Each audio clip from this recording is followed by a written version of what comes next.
Buenos días. Agradecerles a todos y todas, en particular a todas, que estén aquí como presidente del Instituto Catalán Internacional para la Paz. Vamos a iniciar esta jornada seminario sobre la resolución 1325, 15 años después. Lo vamos a hacer de acuerdo con el programa que ustedes conocen. Por tanto, en primer lugar, yo voy a hacer una breve contextualización en el marco de lo que yo conozco más, que es el trabajo del Consejo de Seguridad como órgano genérico, no específicamente respecto a la 1325, que hará nuestra colega Alaa Murabit, y posteriormente tendrán las dos mesas redondas vinculadas a casos específicos y a la continuidad, más las conclusiones en las jornadas. Lo que quería decirles, pues, es relativamente sencillo y está vinculado a un número monográfico de la revista del ICIP, una institución pública pero autónoma, que es la que les acoge aquí. Este número monográfico, que se hará público en los próximos días, dedicado a la 1325, inicia con un editorial donde cito una habitación propia de Virginia Woolf. Para muchas de las personas que están aquí, en particular las mujeres y vinculadas al feminismo pacifista, saben que en una habitación propia Virginia Woolf planteaba las dificultades que debía enfrentar una mujer para hacer carrera literaria y concluía que debía contar con dinero y una habitación propia si quería escribir ficción. Décadas después, al examinar, 15 años después, el contexto de surgimiento, la evolución y las perspectivas de la resolución 1325, creo que se puede utilizar metafóricamente, obviamente, la cita de Virginia Woolf.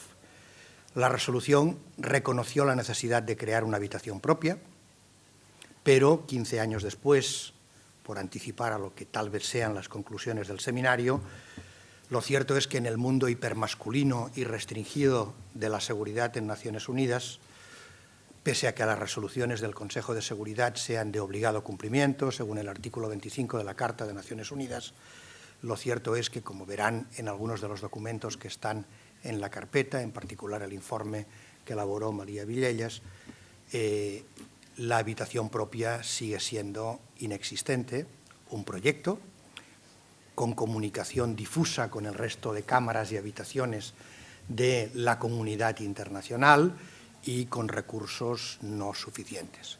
¿Qué quiere decir eso? Que si pensamos en el horizonte de aquí a 15 años, 2030, sin cambios en las perspectivas o en algunas situaciones, la conmemoración será tan agridulce como es hoy.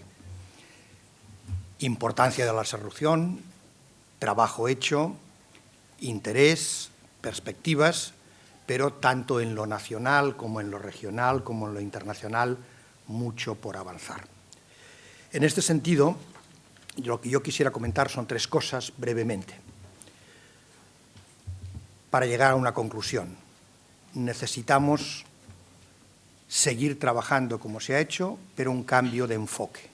La resolución 1325, para anticiparles mi conclusión, no es una resolución exclusivamente del mundo de mujeres, exclusivamente vinculada a la tarea de la lucha por la paz desde la tarea ya iniciada en 1915 en la Primera Guerra Mundial por la Liga y otros. No. La resolución 1325 es una resolución del Consejo de Seguridad, obliga a todos y debe plantearse en ese contexto. Primer momento, por tanto, de mi intervención, el contexto de surgimiento. Suele olvidarse que en el año 2000 estábamos todavía en pleno consenso sobre la paz liberal, algo que hoy, en el marco de Naciones Unidas, está ya fragmentado y es difícil de creer.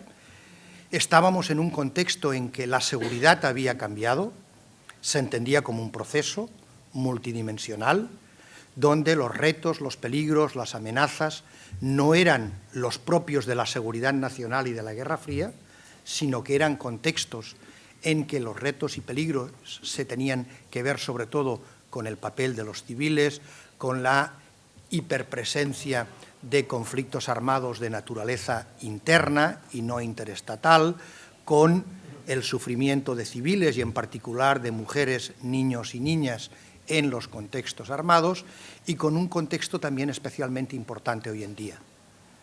Del 500.000 de víctimas por armas de fuego que se producen en el mundo cada año como promedio, solo un 20% tiene que ver con violencia política directa, terrorismo y conflictos armados. El otro 80%, es decir, 8 de cada 10 muertos, tienen que ver con otros contextos ya desde el año 2000, básicamente de inseguridad ciudadana, de delincuencia transnacional, entre otras cosas, delincuencia transnacional vinculada a la trata de personas, a la esclavitud, a otros mecanismos desde esa perspectiva. El contexto, por tanto, del surgimiento es el contexto de la seguridad humana, de la necesidad de proteger a personas y a contextos. Eso es el año 2000. Y, aunque no habría habido resolución 1325 sin el trabajo constante de muchos años de un cabildeo, de incidencia política, de lobbying de muchas organizaciones de mujeres y la complicidad de algunos, y en particular algunas diplomáticas también en este sentido, lo cierto y lo fundamental es que la seguridad humana estaba ya ahí. Por tanto, el contexto era el cambio de la naturaleza de los conflictos armados y la creciente presencia de actores privados, legales e ilegales, por la pérdida parcial del monopolio de los medios masivos de violencia por el Estado en ese momento. Y quisiera que leyeran la resolución 1325 en ese sentido, porque lo fácil es decir, bueno, es una resolución que trata de mujeres, paz y seguridad. No, trata de paz y seguridad y le da un énfasis particular a las mujeres. Segunda idea para mí importante de la lectura de la resolución 1325.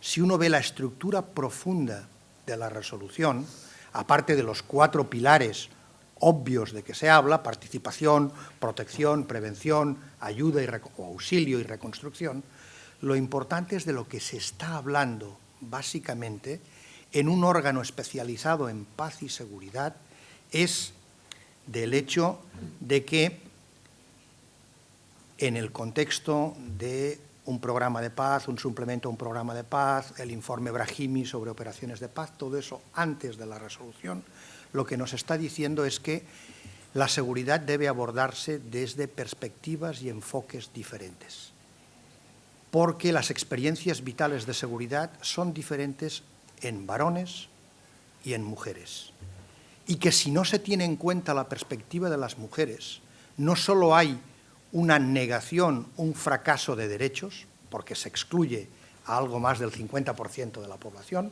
sino que, y eso es lo importante de la resolución, los procesos de negociación, los procesos de construcción de paz, los procesos de reconstrucción post-violencia directa, los procesos de desarrollo, no tienen suficiente éxito.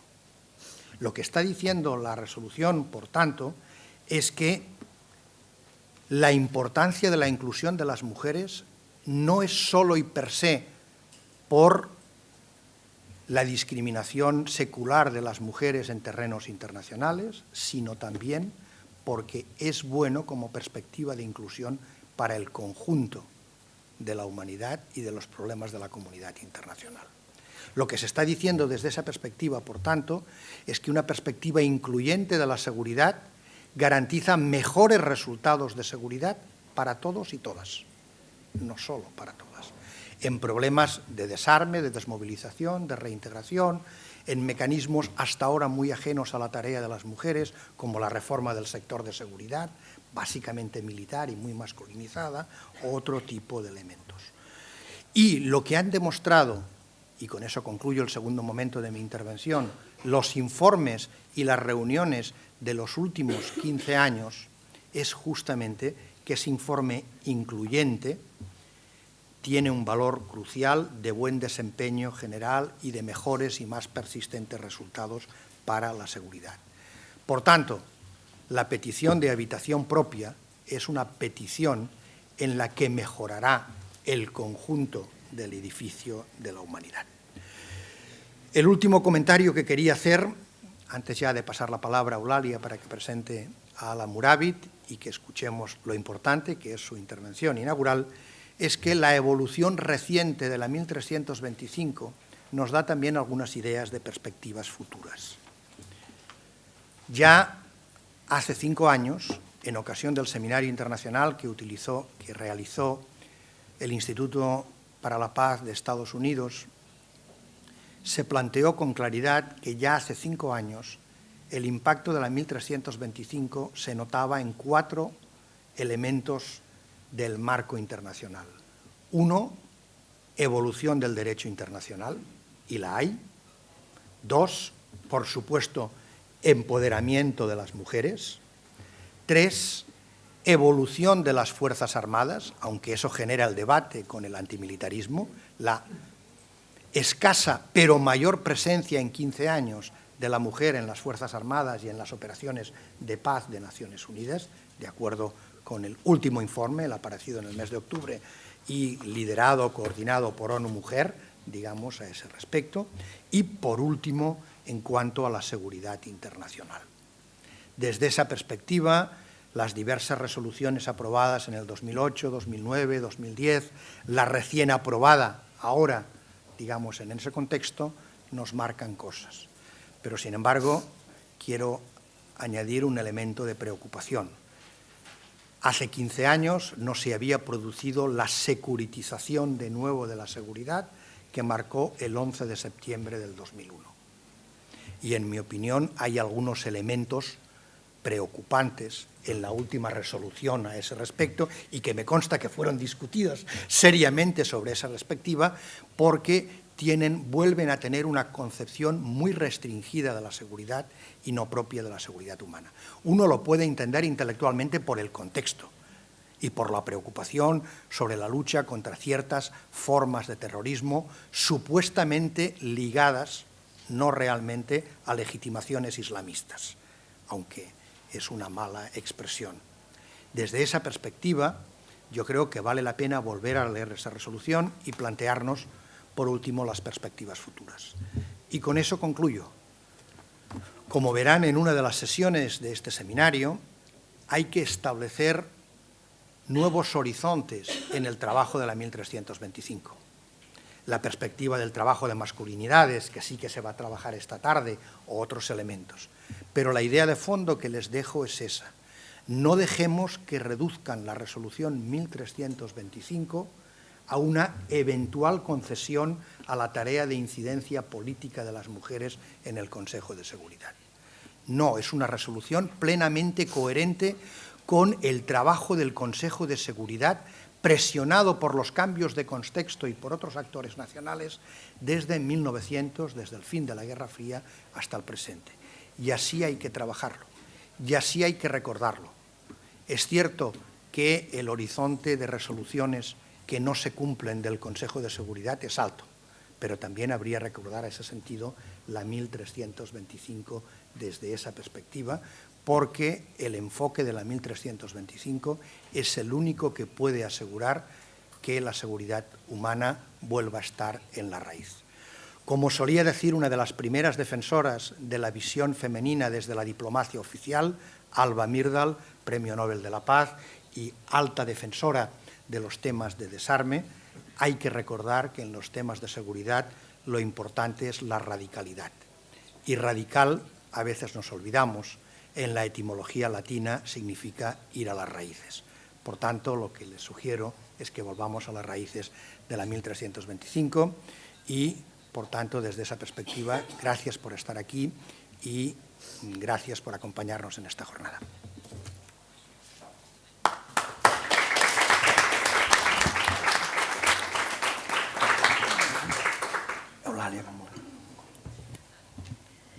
Hola, buen día, buenos días. Las guerras han evolucionado mucho y actualmente son los civiles las principales víctimas de las guerras. Y cuando hablamos de civiles, pues evidentemente hablamos de mujeres, de niños, de los grupos más vulnerables. Por lo tanto, la 1325 recoge esta evolución y la importancia de reconocer, como ha dicho Rafael, el sufrimiento de las mujeres en las guerras, pero también la exigencia de su participación en la resolución de las mismas. Y en esta línea me toca el placer y el honor de presentar a una mujer muy joven, pero que se ha destacado por su activismo extraordinario en la defensa de la participación de la mujer. Ella fundó en 2011 The Voice of Libyan Women con la intención de combatir el extremismo. Murabit lidera esta lucha y ha obtenido muchos premios. Por ejemplo, obtuvo el premio Ashoka Fellow y fue la primera mujer en Libia en obtenerlo.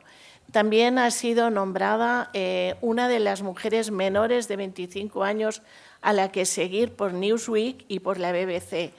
Asimismo, es asesora global precisamente de la 1325 en las Naciones Unidas y también participa en el programa Everywhere, Every Woman Everywhere en la Universidad de Harvard. Uno de sus vídeos sobre lo que dice mi religión sobre las mujeres ha sido uno de los vídeos más vistos de 2015 y elegido como el vídeo del día por TED Talk. Les dejo con la señora Murabit. Gracias.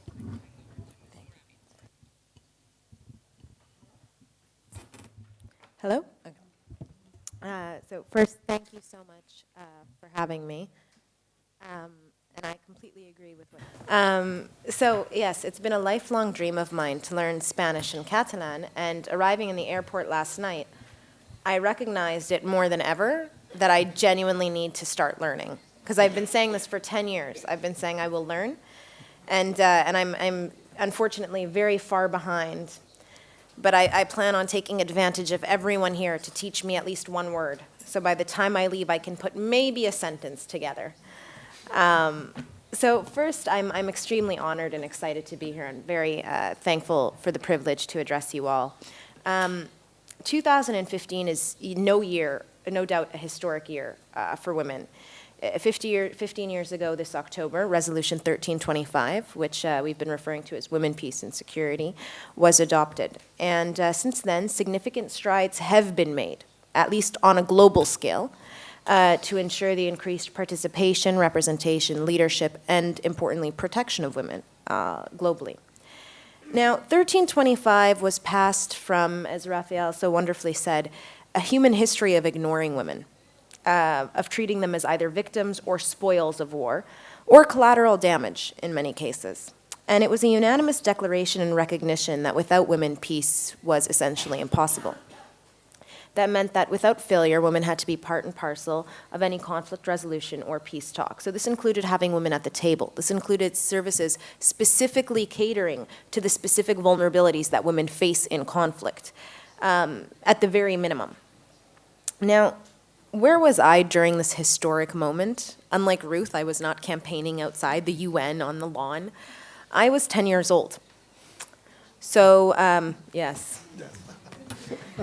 So the numbers 1325 meant absolutely nothing to me between waking up early to watch my Saturday morning cartoons and trying to make sure I did not eat any vegetables at dinner time. I really had no involvement in the adoption of 1325 15 years ago. In fact, when I was born and raised in Canada until I was 15, I actually didn't really understand the point of women's rights in general. I'm one of 11 kids. I have 5 brothers and I have 5 sisters. And growing up, my parents were exceptionally good at treating us all the same, unless you got better marks. So I was actually always treated much better than my brothers. Their excuse is that they did not try in school. Mine is just that we were smarter, but no one really knows. But I never grew up thinking that because I was a woman, I would be limited. Because I was a woman, I would be unable to participate. The exact opposite. I had the example of a mother. I had the example of a sister who was a pediatric plastic surgeon. I never felt limited. When I moved to Libya, I was 15 years old. And I moved to my parents' hometown, which is called Zawiya. It's about 40 kilometers away from the capital, Tripoli. And it is quite a conservative city. Very tribal, very historically based, and very traditional. And it was only there that I began to feel that my gender did limit me. Society, regardless of my own contribution, ideas, opinions, did value my male counterparts much more than I. And my dream of becoming, when I was younger, I had dreamt of becoming a doctor, a surgeon, to be specific. It had to be. And it was, in the hospital was the only place where I genuinely felt valued, where I felt equal and necessary. Because in a hospital, nobody looks at your gender. Families, when they're in need, when they have somebody who needs help, they don't see if you're a woman or a man. They see, can you help my child? Can you help my husband? Do you have the qualifications? Do you have the merit? And it was that sense of equality that I saw in the hospital that I wished was more universal. So in 2011, the Libyan revolution broke out. And for the first time, that feeling of equality within the walls of the hospital was translatable. On the streets, women, alongside men, were active participants in the revolution. And not only were they participating, they were the very foundation of it. They provided information, they provided resources, they provided weaponry. And the most interesting part to me was that society as a whole embraced this, something that would have been unheard of a year or two ago. Now women were being taught to drive by their brothers and husbands so that they could better transport things. Now women were being asked to be participants in policy and in security. And knowing my history, I've always been a huge fan of history, I knew that that was something that happened in all conflicts. Go as far as time, and we find that in conflict, women are called upon. They are not treated by their gender. Instead, they are looked at as active participants. But immediately once that conflict ends, or once the political situation becomes even a bit more stabilized, we find women are pushed to the back again. And so in an effort to combat this, and to ensure that the old status quo would not take hold once the political climate stabilized, I founded an organization called the Voice of Libyan Women, which was dedicated to securing and advancing women's role in peace and security specifically, but ensuring also social and cultural change which would enable other young women and girls to take active public roles.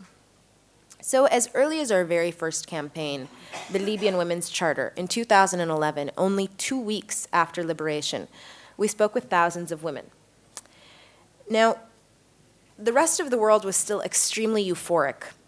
Libya was considered the success story of the Arab Spring. I don't know how many of you remember, but in 2011, everyone had very high hopes.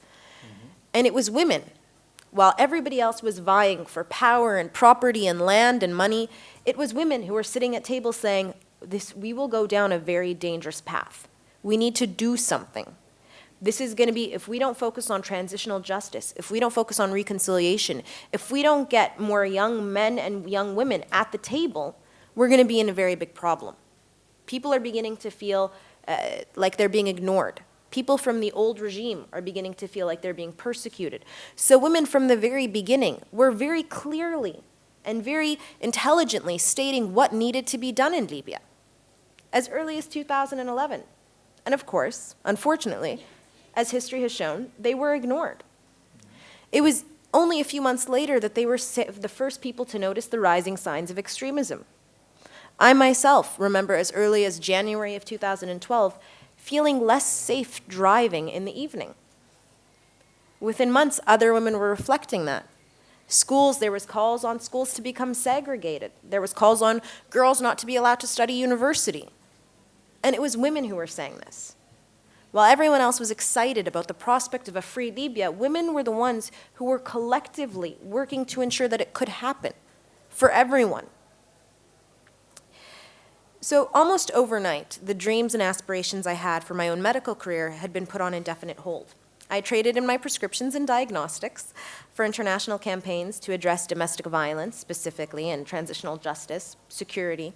And instead of consulting with my medical colleagues about treatment plans, I was now approaching leading religious scholars in Libya to authorize the use of religious sayings, or hadiths, for our groundbreaking Noor campaign.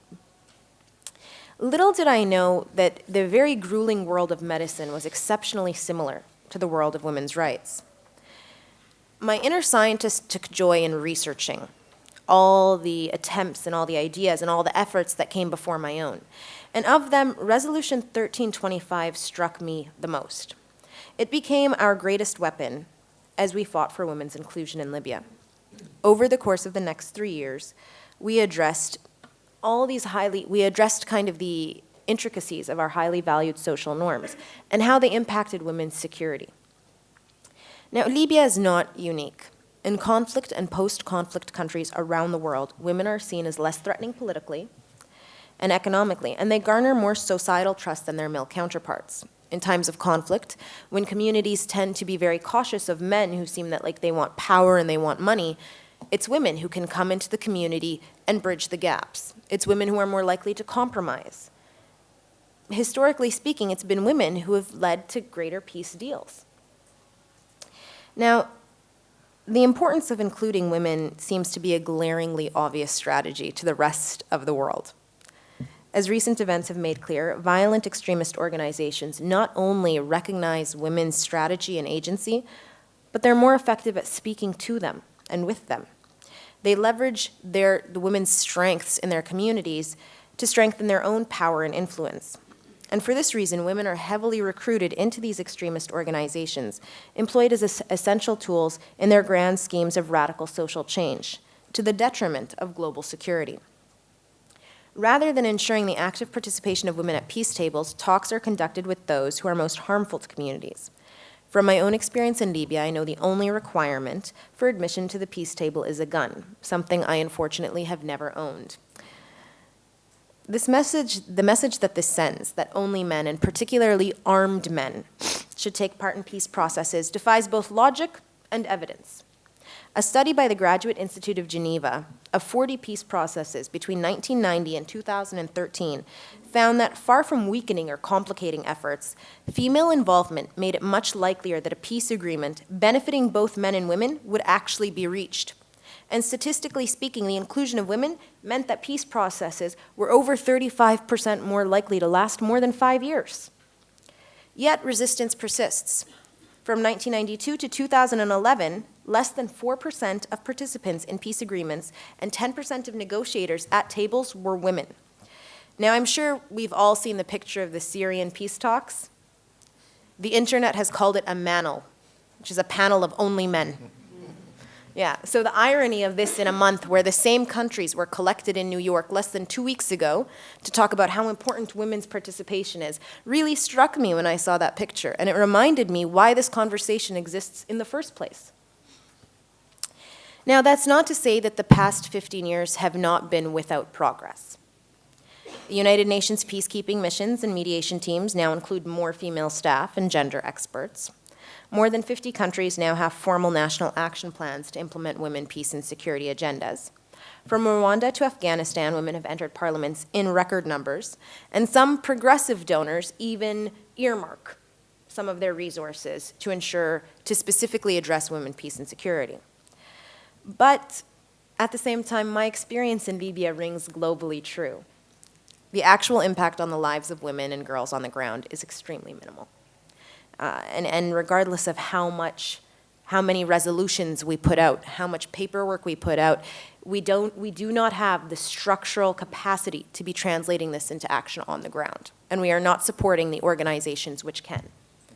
And that's a huge problem in the chain of events when we talk about what is the gap between implementation and theory. Our huge missing piece is that rather than focus on the people on the ground who have credibility, who have agency, the organizations which work in extremely dangerous situations, put their lives at risk every day, we instead try to do parachute efforts from the top up. We instead try to bring international organizations to come and cover ground that they simply can't. My experience in Libya was within a month we had numerous international organizations all come in at once, very disorganized, very uncoordinated, and all ask us to do projects they felt were important. We need 2,000 women trained to do this, and we need 400 women trained to do, and no, our donors want. And women on the ground would say, that is not what we need.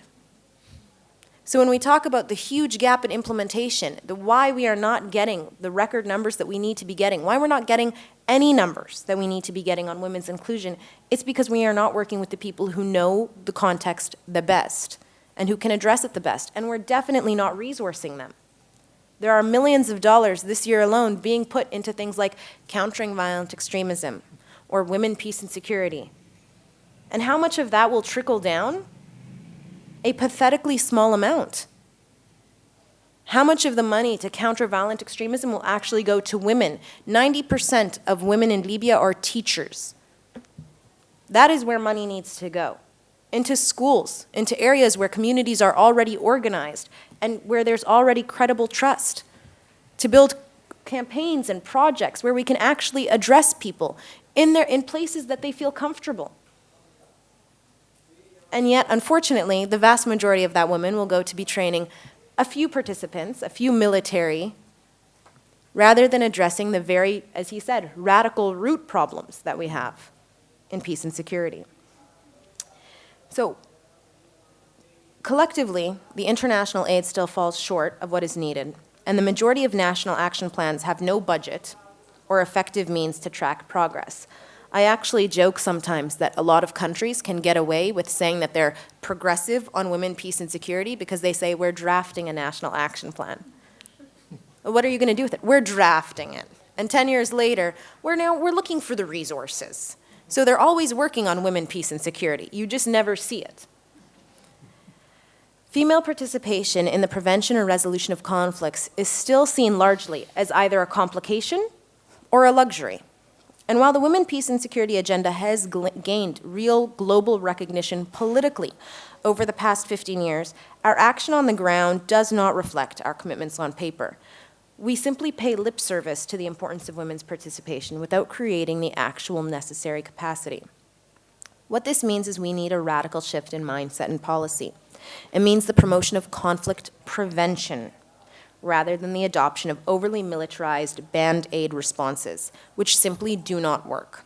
As a doctor, I can tell you, if you do not fix what's under the Band-Aid, it simply festers, and pretty soon, instead of having a little scar, you'll have to cut off your whole arm, and that's not what anybody wants. We must focus resources, expertise, and influence on the prevention and mitigation of conflict through a range of tools that can increase our chances of success. Prioritizing justice, global disarmament, which whenever I say that in the UN, they always say, don't say that word. But global disarmament, effective economic policy, representative political structures, accountable media, and social reform.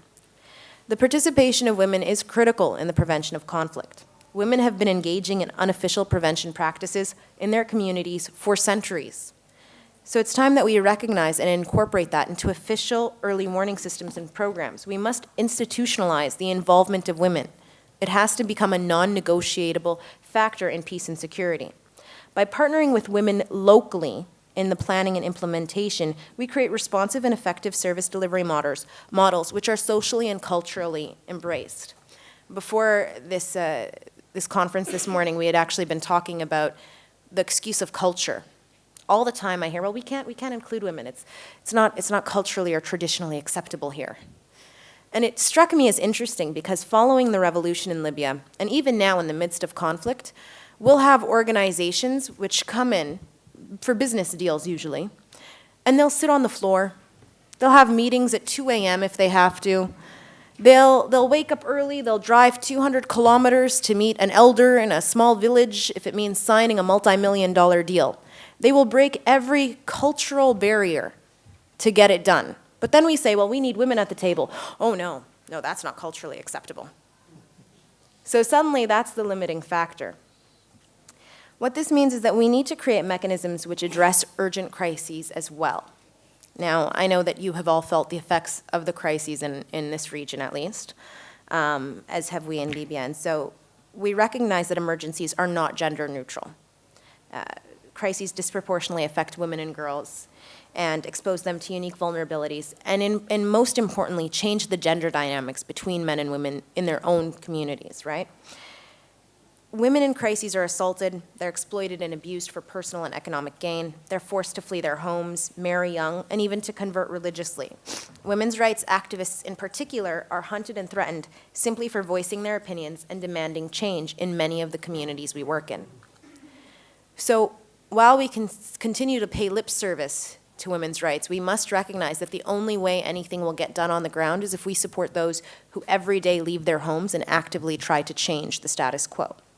We need to live in a world where those who demand justice are protected, where processes that exclude women are not supported or even tolerated in any form, where resources are allocated to women's inclusion and turned into plans and strategies for tangible support for women on the ground in places like Libya or Syria or Uganda. And I was once asked, how does the international community ensure that women are at the table? It came back to that cultural difficulty question. And I said, well, if there are talks happening, if you are going to be speaking with somebody and you make it a specific point to go and seek out the women in local communities, the men will come. The men will show up. Because if there are talks happening, they're going to want to be a part of it. So if you make it non-negotiable that women be at the table, the men will come.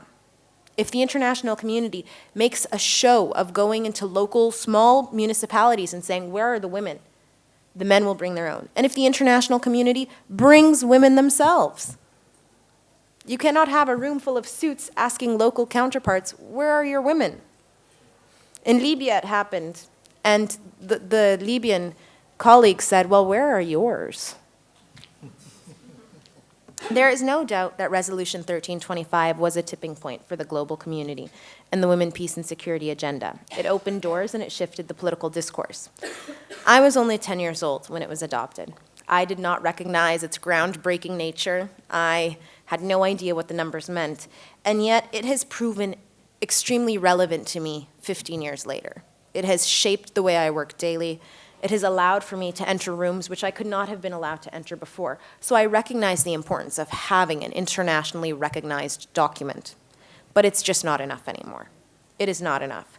In order for us to realize the full potential of 1325, we have to partner with women and civil society organizations on the very front lines to counter the rising threats of insecurity, be it extremism, resource exploitation, mass migration, global warming, and any of the myriad causes of conflict. It is time we shift our support back to where it matters most, women.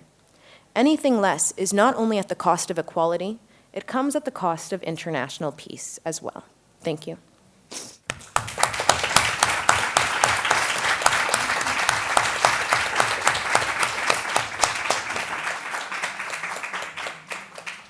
Bé, doncs obrim el debat i si tenen alguna pregunta.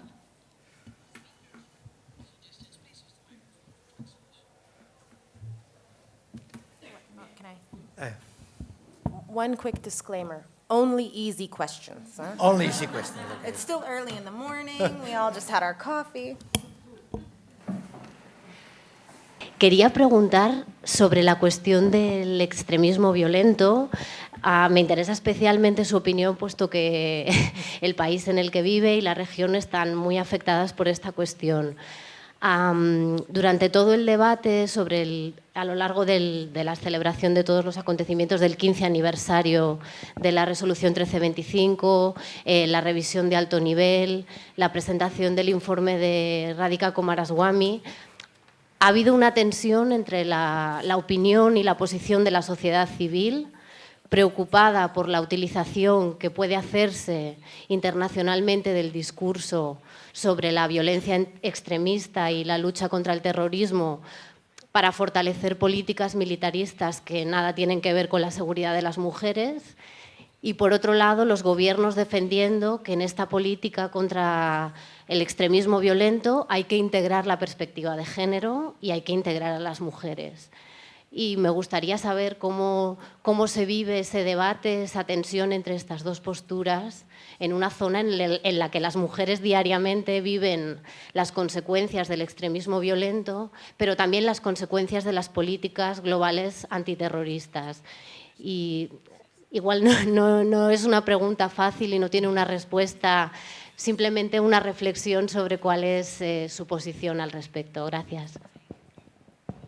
What's your name? María Villellas.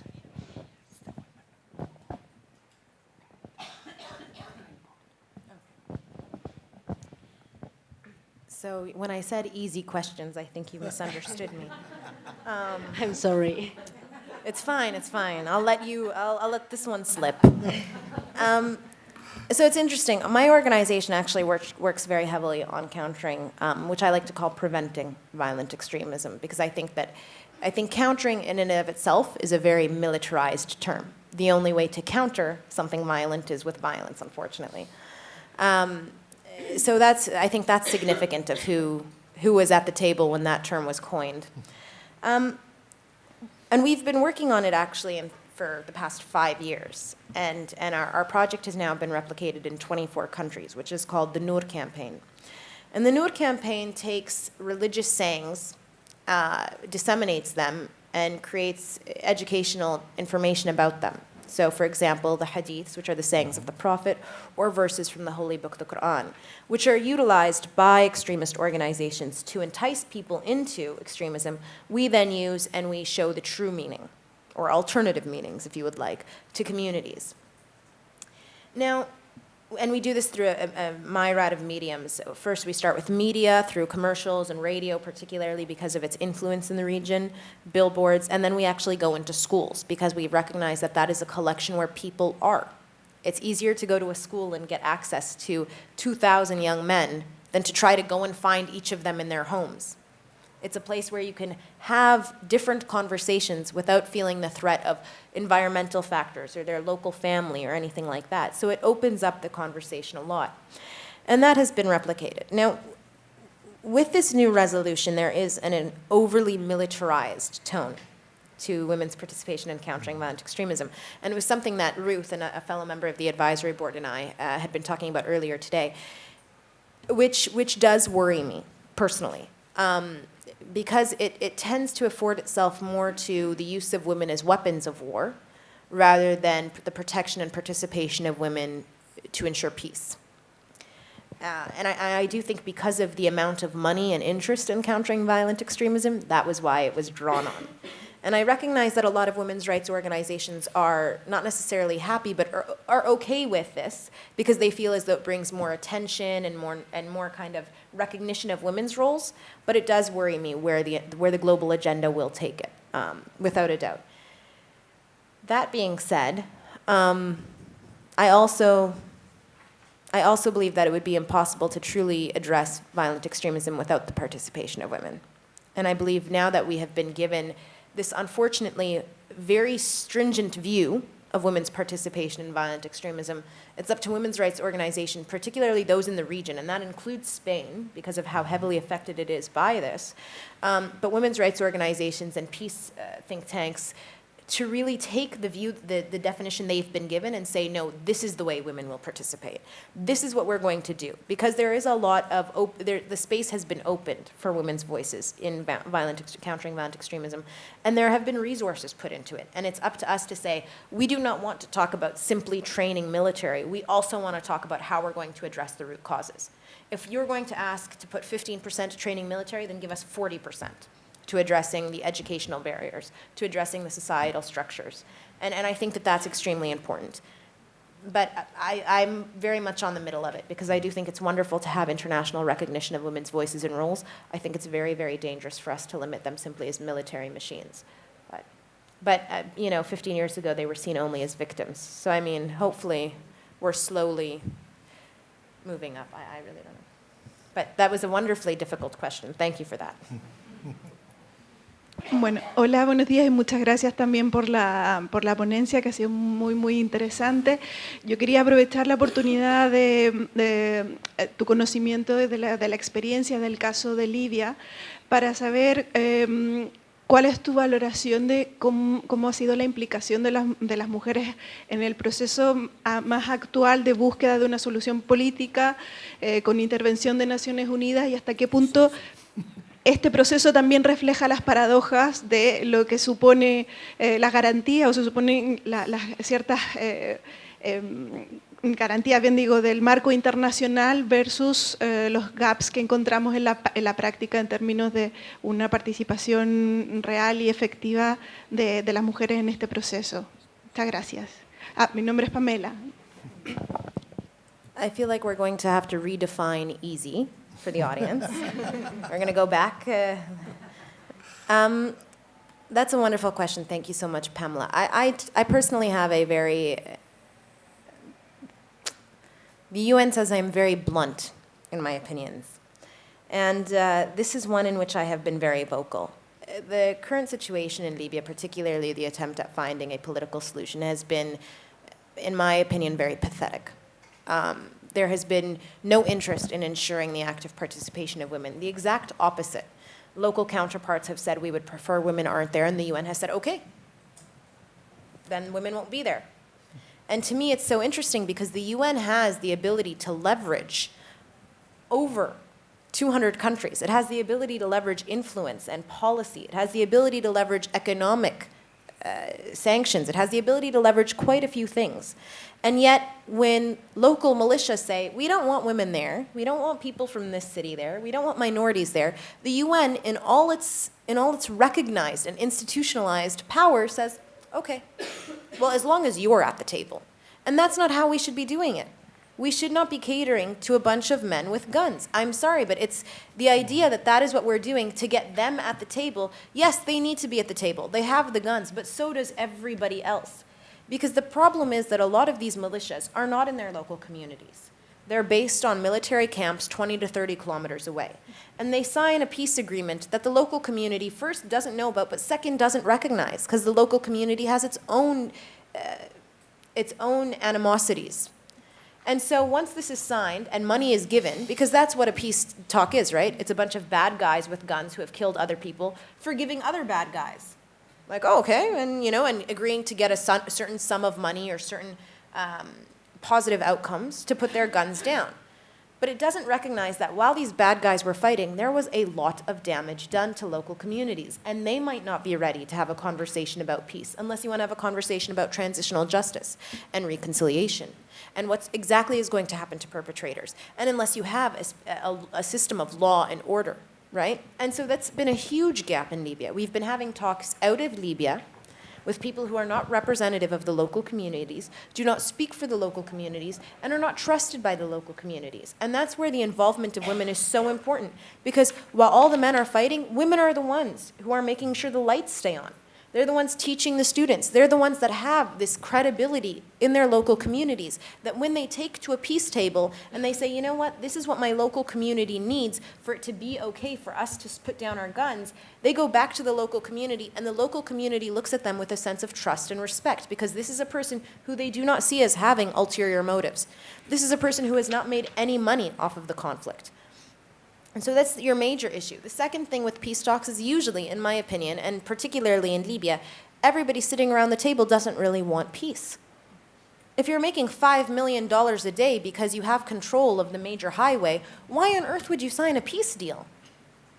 It just doesn't make sense. If I was making $5 million a day off of war, I wouldn't want peace either.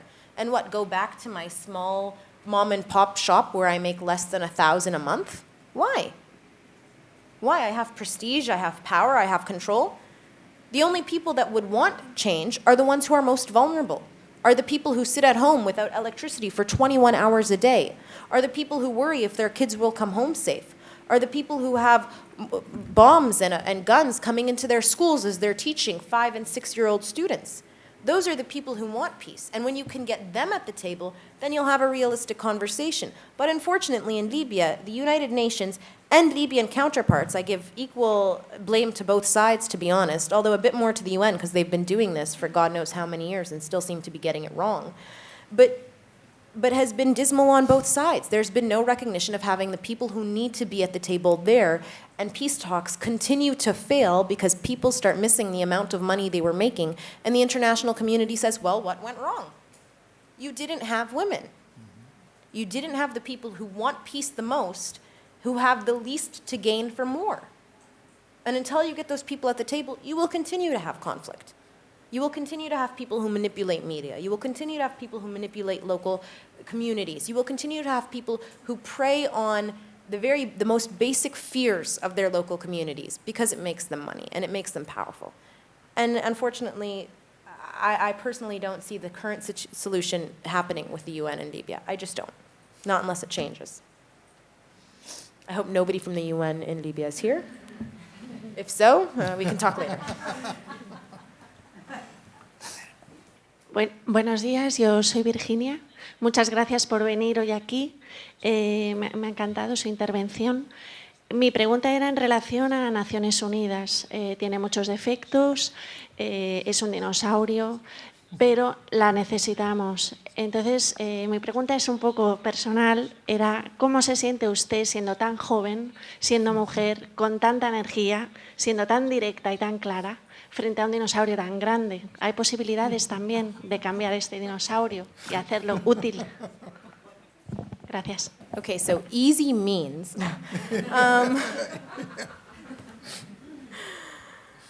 Oh, wow. Can we change the dinosaur? So first, thank you very much, Virginia. Wow. The UN and I have had a very interesting relationship. When I first started my organization, I actually had a lot of personal animosity towards the UN. When they came into Libya in 2011, it was exceptionally disorganized. I cannot tell you. You had the United Nations, so you had UNDP, this UN family, UNDP, UNFPA, UN, everyone doing something different, no one knowing what the other one was doing, and they would tell us to be coordinated. Like, you Libyan women need to work together. I'm like, you guys don't even know what's going on among your own So it was a mess, and all spending enormous amounts of money. I think it was 20,000 a day for their protection, except then they would tell local women's organizations, well, you should go into the communities. And I'd say, well, where's their protection? It is more likely that a local activist will get killed than somebody from the UN. What support can you offer that person? When you're having a peace talk, for example, you don't invite them. But when you need them to go and sell your idea, you call them up. And you say, listen, we need you to make this happen on the ground. So it was I felt that it was a very manipulative relationship where the United Nations has specific things it wants to gain, and it tries to work with whoever is easiest to get it done on the ground without actually giving them any, institutional support. So in 2014, I was asked to be on the advisory board for this 1325 global study. And I went to my dad and I said, I don't really think the United Nations does anything, so I don't want to do this. And my dad says to me, well, the only way you're going to change anything is if you're there. You can't complain about something. It's like an election. If you don't vote, you can't complain. Mm-hmm. So you can't complain if you're not there to give your voice. So I went, and as Ruth can tell you, got a very quick reputation for being overly opinionated, which I think is good in the UN. And it gave me a different perspective on the United Nations. It is the most bureaucratic nightmare, and I say this in Spain, knowing the EU. So I mean, the UN is a whole nother level of bureaucracy. And yet, there are, I think, people who are exceptionally dedicated to global peace and security. I think there are tools that if we were able to leverage them properly within the United Nations, we could completely change the global landscape. The UN has a political and economic and institutional power that is unmatched. There is no doubt about it.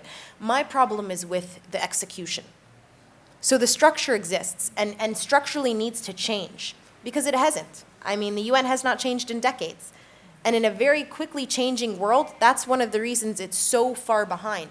It cannot address today's conflicts because it was not built for them.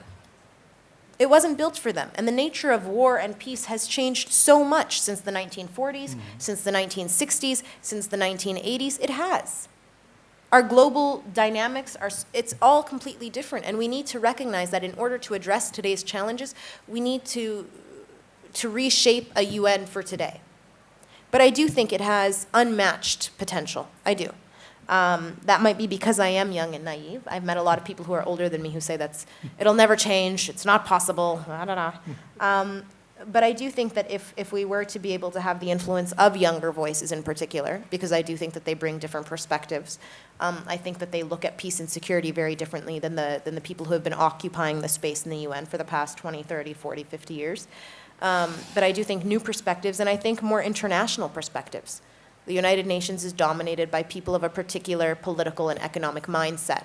And I think that once you get people from the developing world, more people involved, and people from communities where they have not had the benefits that your current leaders within the UN have had, you're going to get voices that talk more about the very fundamentals of human security, of about what's extremely important, of about stability and less about the economic output for particular countries. So I think that if we were to depoliticize a lot of the humanitarianism and a lot of the peace efforts in the UN, if we were to get new voices, particularly young women, but also young men, and if we were to take an honest look at who is represented within the UN, then we can start creating a system which is more globally representative.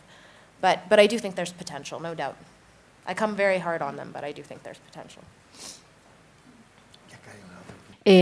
Muchísimas gracias por esta oportunidad de escucharla.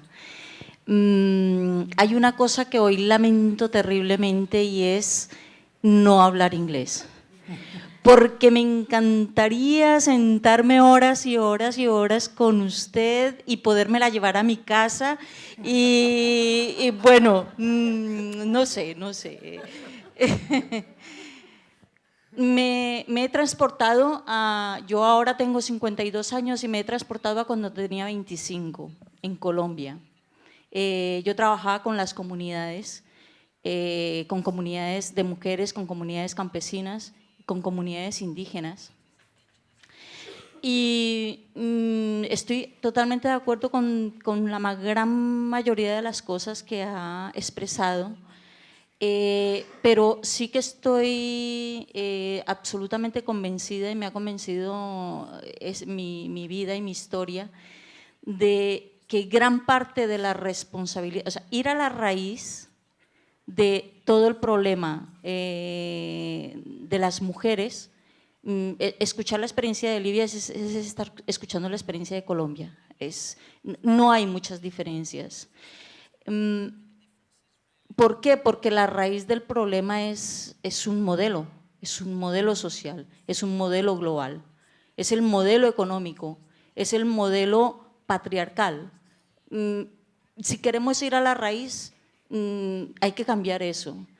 Pero cuando yo trabajaba con las comunidades, uno de los grandes retos que tuvimos que plantearnos era poder cambiar la mentalidad de las mujeres en las comunidades. ¿Por qué? Porque la mentalidad tan arraigada de que el papel de la mujer era estar al lado del hombre o estar en el hogar, pero que su responsabilidad o su participación no iba más allá, afortunadamente ha cambiado un poco, desafortunadamente no mucho. Y esto lo tengo que decir porque la militancia que llevo estos últimos años aquí por el tema de los diálogos y conversaciones, por el proceso de paz y la falta de participación, no solo de las mujeres, de todos los movimientos sociales, de todas las comunidades, de la sociedad civil en general. Estoy de acuerdo que los diálogos entre los malos, los armados y los estamentos gubernamentales no es la paz. Eso lo tengo clarísimo, pero es necesario. Es un paso necesario. Y yo soy una de las personas que planteo que no me gustaría, por ejemplo, que en los diálogos de La Habana se estuviera negociando el modelo, porque el modelo se tiene que negociar con la sociedad, no entre esos dos actores. Yo lo que quiero es que ellos se pongan de acuerdo para dejar las armas. Ese es el único papel. O sea, yo no quiero que ellos discutan allá cuál va a ser el papel de la sociedad civil o cuál va a ser el papel de las mujeres o cuál va a ser el papel de los indígenas o cuál va a ser el papel de los campesinos. A mí no me interesa eso. Yo lo único que quiero es que ellos dejen las armas. Los dos grupos terroristas, terrorismo de Estado y el terrorismo de las armas, de la insurgencia. Por eso, a mí la verdad es que la lucha porque participen en una mesa de negociaciones las mujeres o las víctimas, sí, es importante, es un paso, es una visibilización, pero la importancia real es el papel que se les ha de dar en las comunidades y en la sociedad y la participación para el cambio de mentalidad, de cultura y de modelo de economía. Creo que eso es lo que… Ya está, gracias. What's your name? Mi nombre es Nelly. Nelly.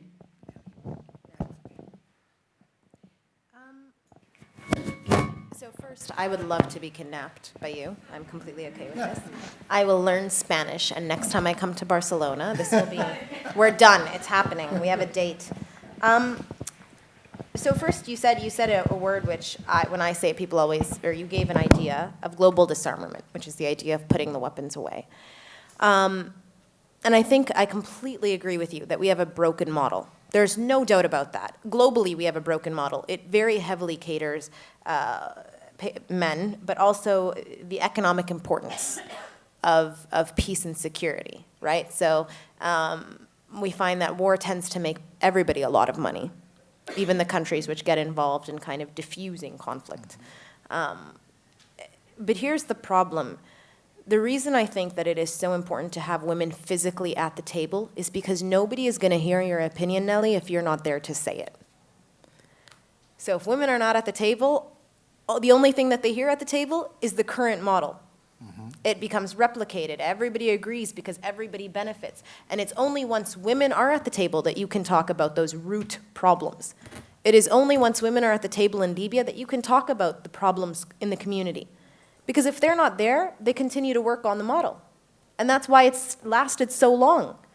The reason that this global model has lasted centuries is because men have been at the table. So I disagree. I don't think it's just about visibility. I think it's about voice. I think it's about agency. I think it's about changing the status quo. And in my family, we have 5 boys and 6 girls. And my brothers always joke with me. They say, you know what, how about if it had been 6 boys and 5 girls? What do you think would have happened then? And I personally think the girls still would have won out because we're geniuses. But my brothers disagree.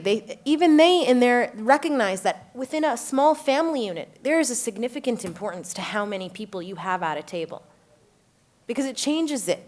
When you have 30% of women in parliament, it drastically reduces corruption.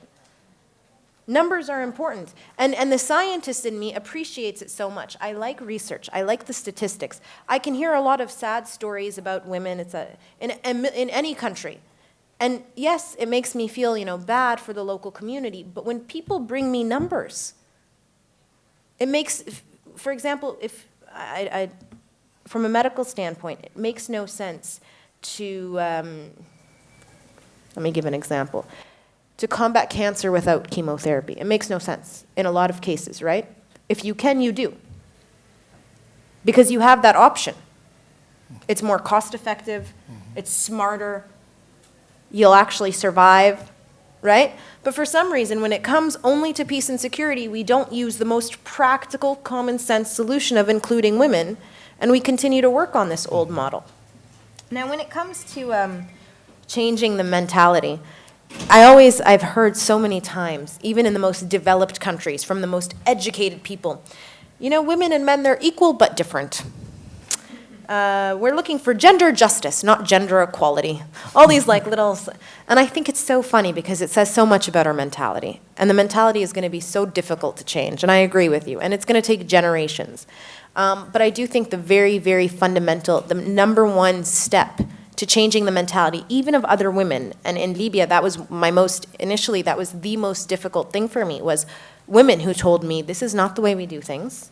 You need to stop giving your opinion. And it was only until men stood up and said, give your opinion, were the women more on board.